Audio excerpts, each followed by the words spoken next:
नमस्कार। तो अक्सर सभी लोग मुझसे पूछते रहते हैं कि मैम आपने केवीएस का इंटरव्यू कैसे क्लियर किया, कुछ टिप्स बताइए और केवीएस का इंटरव्यू कैसा होता है।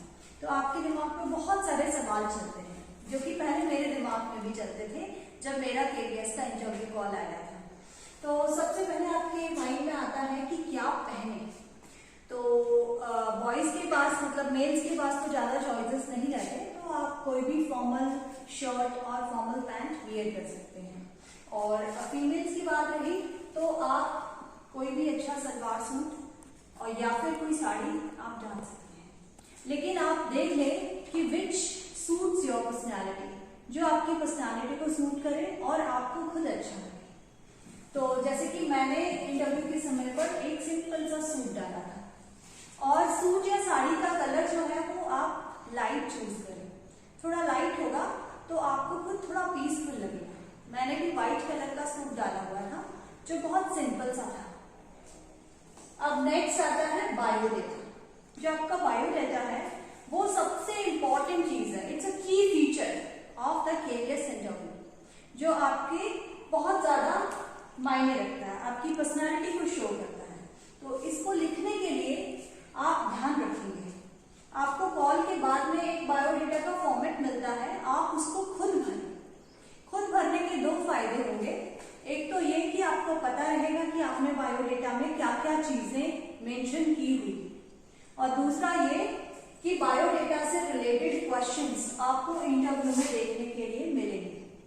तो बायोडेटा भरते समय आप बहुत ध्यान रखें कि हैंडराइटिंग बहुत अच्छी हो, मतलब लेजिबल हो, क्लियर हो, और दूसरा जो भी आप लिख रहे हैं वो मीनिंगफुल हो, एक मतलब प्रॉपर सेंटेंसेस में हो, और उसमें कोई भी ग्रामेटिकल मिस्टेक ना हो या स्पेलिंग मिस्टेक्स ना हो, नहीं तो यही क्वेश्चन अराइज होंगे आपके इंटरव्यू में।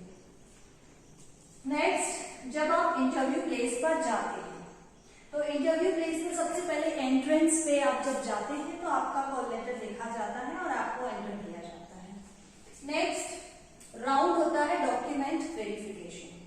वहां पे एक टीम निर्धारित होती है जो आपका डॉक्यूमेंट वेरिफिकेशन करती है, और उसके बाद ही आपको एक रूम अलॉट किया जाता है। आपको बता दिया जाता है कि आपका रूम नंबर 9 है या जो भी है, और उसमें आपका कौन से नंबर पे इंटरव्यू आएगा।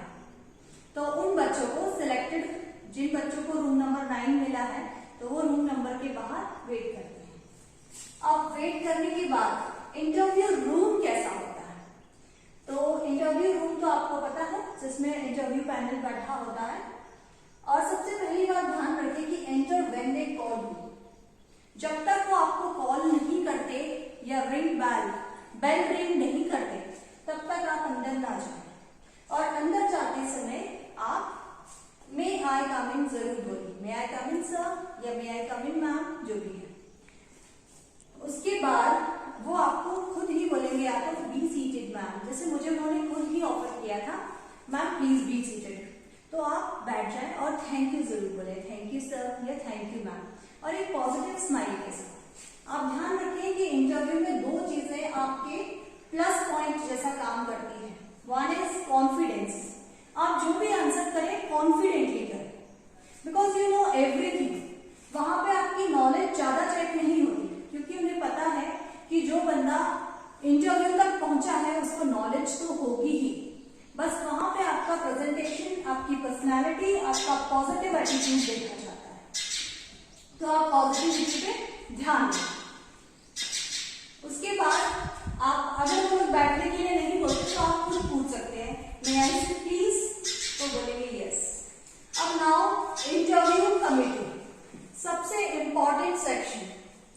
इंटरव्यू कमेटी में देयर आर 4 to 5 मेंबर्स। 4 या 5 लोग वहां पे बैठे होते हैं जो आपको जज करते हैं, आपकी पर्सनालिटी को जज किया जाता है। तो उसमें जो एक मेंबर होता है वो तो पर्सनालिटी ही देखता है, वो कोई क्वेश्चन नहीं पूछते हैं आपसे, वो सिर्फ आपकी पर्सनालिटी को जज करते हैं। आपके चलने का वे कैसा है, आपका आई कांटेक्ट कैसा है, आपके पोस्चर, आपका गेस्चर, आपका समझाने का वे, एवरीथिंग दे नोटिस। बाकी मैं आपको वन बाय वन बताती हूँ। सबसे पहले वो आपको कंफर्टेबल जोन में लाते हैं, क्योंकि आपके ही क्लास में अगर कोई बच्चा है तो आप उससे पूछने से पहले कंफर्टेबल हो जाए। तो इसके लिए मुझसे क्या पूछा गया था मैं आपको बताती हूँ। सबसे पहले जब मैं अंदर आई मुझे बिठाया, उसके बाद उन्होंने मुझे बादाम ऑफर किए। तो उन्होंने बादाम की एक छोटी सी कटोरी थी, उन्होंने सामने बोला मैम, तो फिर मैंने थोड़ा पॉजिटिव स्माइल के साथ एक पीस लिया, थैंक यू सर बोलकर ले लिया। उसके बाद उन्होंने बोला आर यू कंफर्टेबल, मैंने बोला यस। फिर वो कभी कभी ये भी पूछ लेते हैं कि are you comfortable in Hindi और इंग्लिश, जो भी लैंग्वेज में आप कंफर्टेबल है यू कैन स्पीक। फिर सबसे पहला क्वेश्चन वो बायोडेटा या आपके पर्सनल क्वेश्चंस पूछते हैं। बायोडेटा से मुझसे बहुत क्वेश्चंस पूछे गए, क्योंकि मैंने बायोडेटा पे एक वर्ड लिखा हुआ था जिसका मीनिंग वो पूछ रहे थे मुझसे।